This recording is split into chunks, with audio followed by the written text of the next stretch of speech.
भगवान श्री राम से जब शिवरी का मिलन हुआ था तो भगवान श्री राम ने शिवरी से यही कहा था कि शिवरी, तेरी भक्ति से मैं प्रसन्न हूं। भक्ति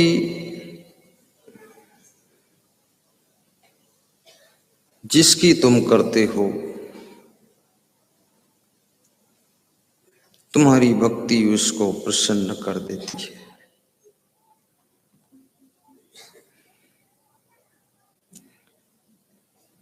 जब भगवान श्री राम ने शिवरी से कहा कि तुम्हारी भक्ति से हम प्रसन्न हैं,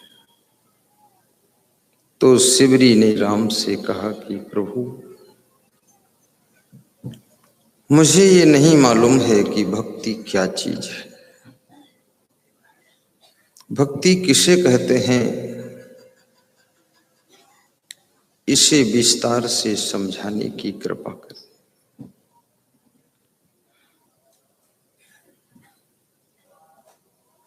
जब किसी विशुद्ध प्रतिभा के प्रति तुम अपना शुद्ध प्रेम अर्पित करते हो, वह शुद्ध प्रेम निष्काम प्रेम भक्ति बन जाता है। और जिसके भीतर भक्ति उदय हो जाती है, उसमें तीन बातें दिखाई देती है। नंबर एक,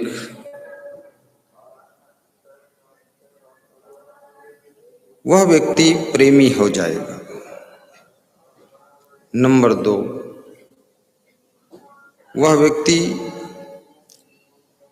सेवक बन जाएगा, सेवा करने लगेगा।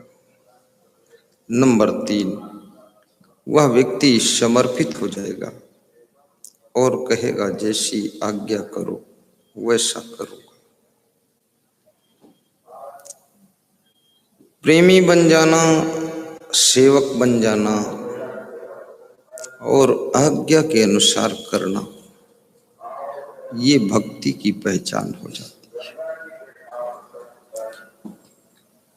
और भक्ति से स्वभाव में भी बदलाव आता है। तुम्हारा स्वभाव सरल हो जाता है। भक्ति न आने से पहले तुम्हारा स्वभाव थोड़ा जटिल था, कठिन था, गुस्सा भी ज्यादा आती थी और जिद्दी स्वभाव भी था। लेकिन भक्ति आपको सरल बना देती है। कहो भगत पथ कौन प्रयासा, योग न मख जप तप उपवासा। सरल स्वभाव न मन कुटिलाई, यथा लाभ संतोष सताई। संत कबीर कहते हैं कि अरब खरब लो द्रव्य हो, उदय अस्त लो राज। भक्ति महात्म ना तुलई, सब कौने काज।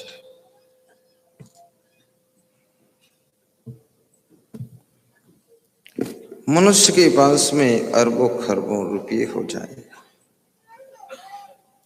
सूर्योदय से लेकर के सूर्यास्त तक लंबा राज्य हो जाए।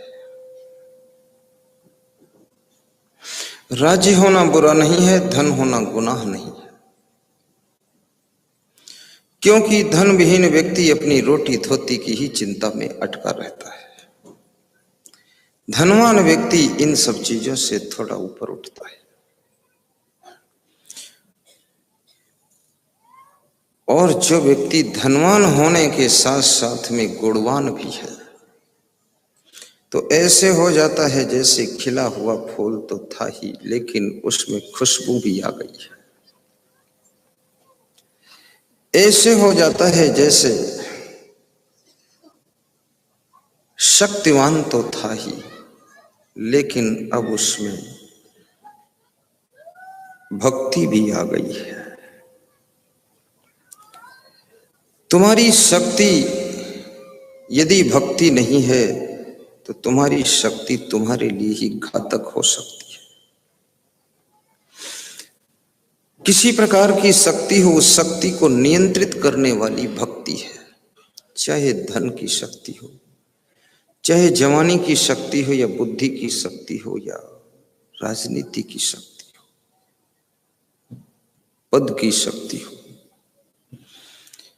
क्योंकि शक्ति जब मनुष्य को प्राप्त होती है तो उसके अंदर अभिमान का भी जन्म होने की संभावना रहती है, और जहां अहंकार पैदा हो जाता है वहां पर उसकी शक्ति उसी के विनाश में कार्य करने लग जाती है। लखनऊ के बहुत बड़े भक्त श्री अमरजीत सिंह मिश्रा जी ने कहा था कि 42 वर्ष उम्र हो गई है, हजारों एकड़ जमीन हो चुकी है, अरबों में तैर रहा हूं, अब मुझे लगता है कहीं न कहीं मुझे गुरु की आवश्यकता है। अब इस उम्र में यदि गुरु नहीं मिला तो ये जितनी शक्तियां मिली हैं ये मेरे लिए नुकसानकारी सिद्ध हो जाएंगी। विजय माल्या को शक्ति धन की मिली थी, जवानी की शक्ति मिली थी, लेकिन भक्ति की कृपा नहीं हुई तो विजय माल्या का भी पतन हो गया। रावण को धन की शक्ति मिली, जवानी की शक्ति मिली, बुद्धि की शक्ति मिली, लेकिन गुरु भक्ति की शक्ति नहीं मिली, जिससे रावण का भी पतन हो गया।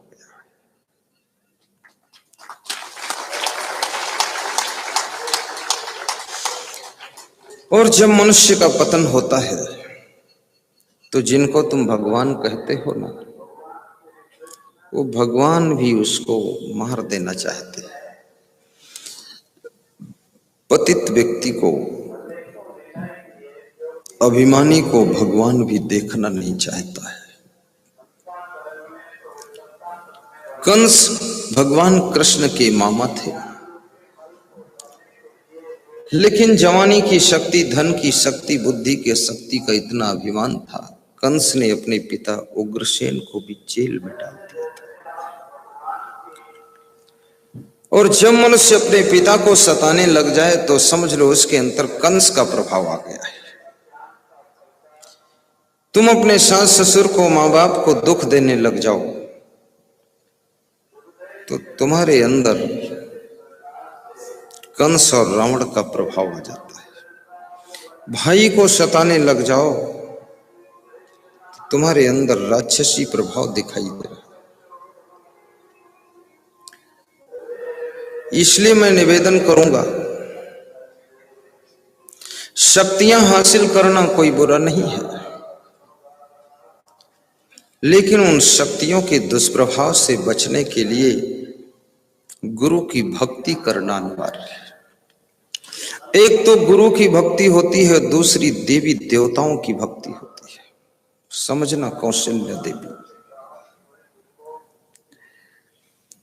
देवी देवताओं की भक्ति और गुरु की भक्ति में दोनों में डिफरेंस है। रावण शंकर भगवान का ध्यान करता है,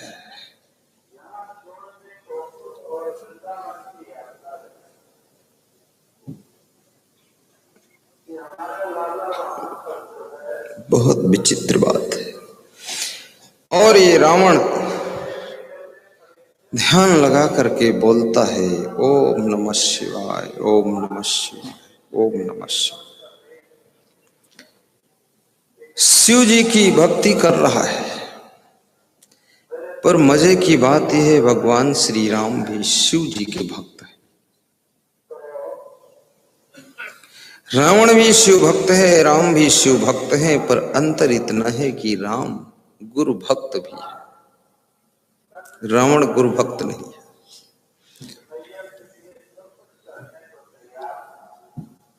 भगवान और गुरु के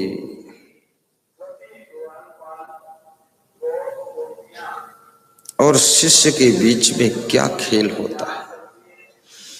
गुरु तुम्हारे अहंकार को तोड़ता है। भगवान श्री राम में बहुत नम्रता है, रावण में बहुत अभिमान है, क्योंकि रावण के पास में कोई गुरु नहीं। और कामी क्रोधी लालची भक्त ने इनसे होए, भक्त करे कोई सूरमा जाति वर्ण कुल खोए। नवयुवक बच्चे भक्ति क्यों नहीं कर पाते? क्योंकि वे काम वासना से ज्यादा प्रेषित हो चुके। बहुत क्रोधी व्यक्ति भी भक्ति से वंचित रह जाता है, और लोभी के बस की भक्ति नहीं, क्योंकि लोभी भक्ति में भी जो कुछ खर्च होता है उसको भी अपना घाटा समझ कि भक्ति के चक्कर में पड़ोगे, रोज रोज दान दक्षिणा करना पड़ेगा, इसलिए इस सिस्टम से दूर रहो तो ठीक है। पुरुष को मालूम नहीं, अगर भक्ति के चक्कर से बच गए तो दारू के चक्कर में पड़ जाओगे, जुआ के चक्कर में पड़ जाओगे, बीड़ी सिगरेट के चक्कर में पड़ जाओगे। चक्कर तो रहना ही रहना है, चक्कर से बचने वाले नहीं हो। भक्ति का चक्कर तो दुनिया के हजारों चक्कर से तुमको छुड़ाने वाला चक्कर है। इसलिए याद रखना, कांटा चुभा है तो कांटे से निकलता है, और दुनिया के सारे चक्करों से बचाने वाला भक्ति का ही चक्कर होता है।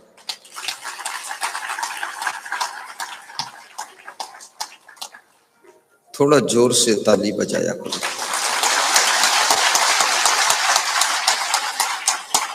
मेला में तुम्हारे बहुत से परिचित साथी घूम रहे हैं, उनको भी मोबाइल करके यहाँ बुलाया करो, कह दिया करो आ जाओ, यहाँ स्वर्ग जैसा बना हुआ है। जब आएंगे तो फिर रहेंगे ही, चाहे जैसा बना हो। बुला लो थोड़ा सा कुछ।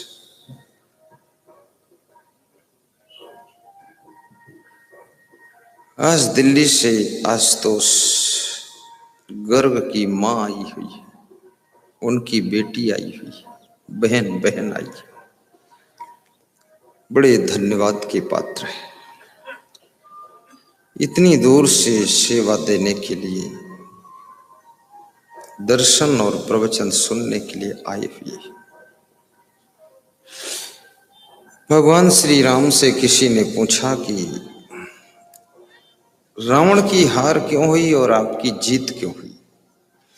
क्योंकि रावण भी शिव जी का भक्त है और तुम भी शिव जी के भक्त हो, तो तुम्हारे पास में प्लस पॉइंट क्या है? तो राम ने कहा कि मैं गुरु का भी भक्त हूं, ये प्लस पॉइंट है। और गुरु ने मेरे अभिमान को खंड खंड कर दिया है।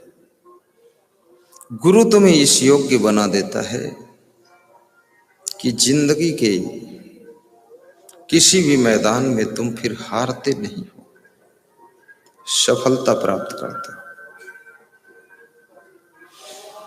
सरलता, सौम्यता, सभ्यता और शालीनता, ये चीजें तुमको सफलता के द्वार पर पहुंचाती है। और जो जो लोग जीवन में सफल होना चाहते हैं उनसे मैं यही एक बात कहूंगा कि सबसे पहले तुम विनम्र बन जाओ, नम्रता से अपने आप को विभूषित करो। और नंबर 2, तुम मेहनती और परिश्रमी भी बन जाओ। और नंबर 3, जहां पर तुम अटके हो, भटके हो, उस अटकाव को खत्म करो। तुम्हारे जीवन का रिजल्ट कभी कभी छोटी छोटी चीजों में फंस जाने से भी रुक जाता है।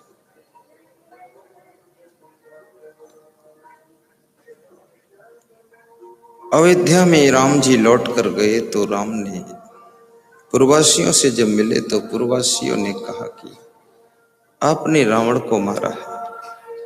तो राम ने कहा मैंने नहीं रावण को मारा है, रावण के मैं ने रावण को मारा है। कहने का तात्पर्य मैं रावण को नहीं मारा हूं, रावण के अंदर जो मैं का अहंकार भरा था उसी के कारण रावण। और ये अहंकार किसी को साधारण देखकर और किसी को निर्बल दुर्बल देख करके भी एडजस्ट नहीं कर पाता है।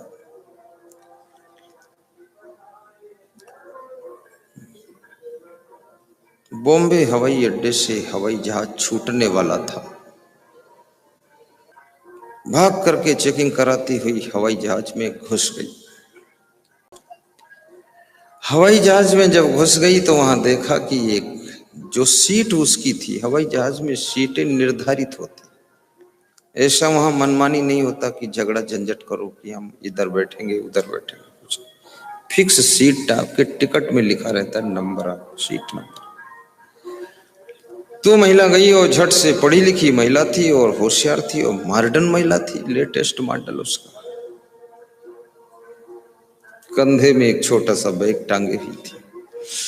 गई और अपनी सीट को देखा तो उसका मन बहुत ज्यादा खिन्न हो गया। क्योंकि खिन्न हुआ? इसलिए कि वहां पर एक आदमी बैठा था जिसके दोनों हाथ कटे हुए थे, जिसको लुलवा बोलते हैं यहाँ। वो लुलवा आदमी दोनों हाथ कटे वाला बैठा था। एक सीट पर 3 बैठते हैं, छोटे हवाई जहाज में एक सीट पर 2 बैठते हैं, और जो बड़े हवाई जहाज होते हैं उनमें एक एक सीट पर 4-4, 5-5 भी बैठते हैं, जो विदेश के लिए उड़ते हैं। और हवाई जहाज जितना बड़ा होगा आपकी यात्रा उतनी सुगम होगी, हवाई जहाज जितना छोटा होगा उतना ही वो डर पैदा करेगा। 400 सीट वाले हवाई जहाज में मैं बैठा तो सबसे अच्छा आराम मिला उसमें। जब हांगकांग गया था तो 400 सीट का हवाई जहाज उड़ा था। इंडिया में तो जितने हवाई जहाजों में बैठा हूं या तो 180 सीट वाले हैं या 72 सीट वाले, बस। और जितना छोटा हवाई जहाज होगा तो ऐसा लगता है वो चिड़िया की तरह तड़फड़ा रहा है, घबराहट होती, डर लगता है। और हेलीकॉप्टर में तो जान बच जाती, बाकी कुछ कसर नहीं रहती। हेलीकॉप्टर में तो बैठने लायक नहीं। 2-3 बार मैं फंस गया। भोपाल से स्पेशल हेलीकॉप्टर मुख्यमंत्री जी ने भिंड भेजा मेरे लिए, उसमें इतना डर लगा। अब उसको मैं बोल रहा था तुम उतार दो तो ठीक है, तो बोलता था उतारूंगा भी नहीं। हमारे साधु भी सब डर गए, क्योंकि उसमें दाहिने साइड पूरा कांच, आगे भी कांच, बाएं साइड पूरा कांच, ऐसा दिख रहा था हम गिर जाएंगे उसमें, डर लग रहा था। जितना बड़ा हवाई जहाज हो उतनी सुविधा। तो महिला दौड़ करके अपनी सीट पर गई और सीट पर जब उस दोनों हाथ कटे हुए व्यक्ति को देखा तो उसका मन थोड़ा खिन्न हो गया, फीका हो गया। उसने तुरंत अलार्म बजाया और एक एयर होस्टेस को बुलाया और कहा कि यही सभ्यता है, ये लुलवा को हमारे पास बिठा दिया, दोनों हाथ कटे, मैं इसके पास यात्रा नहीं करना चाहती हूं बैठकर। तो एयर होस्टेस ने कहा कि आपके सीट का नंबर यही है, इसलिए इसके पास ही बैठकर यात्रा आपको करना पड़ेगा। उसने कहा मैं तो उतर जाऊंगी लेकिन इसके साथ नहीं बैठूंगी, इसके पास। तो एयर होस्टेस ने ज्यादा झगड़ा बढ़ाने की अपेक्षा सोचा कि चलो इसको बिजनेस सीट पर बिठा देते हैं। तो उसकी सीट का ट्रांसफर करके सिस्टम बना करके जो लुलवा व्यक्ति था उसको बिजनेस की सीट पर बिठा दिया। जो बिजनेस सीट होती है वो काफी चौड़ी होती है, सोफा सेट जैसी होती है, बहुत आरामदायक होती है, उसको वहां बिठा दिया। फिर भी वो महिला बार बार देखती थी कि ये लुलवा आदमी कहां जा रहा है। और जब हवाई जहाज ने उड़ान भरी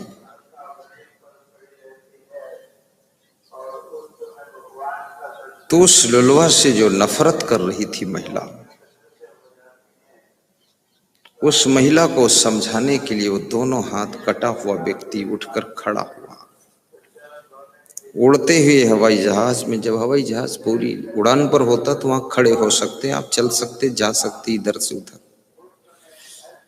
तो उसने कहा कि आपने जो मेरे से नफरत किया है कि इस हाथ कटे वाले व्यक्ति के पास मैं नहीं बैठूंगी, मुझे इस बात से बड़ा दुख हुआ है और उस दुख का मैं आपके सामने व्यक्त कर देना चाहता हूं।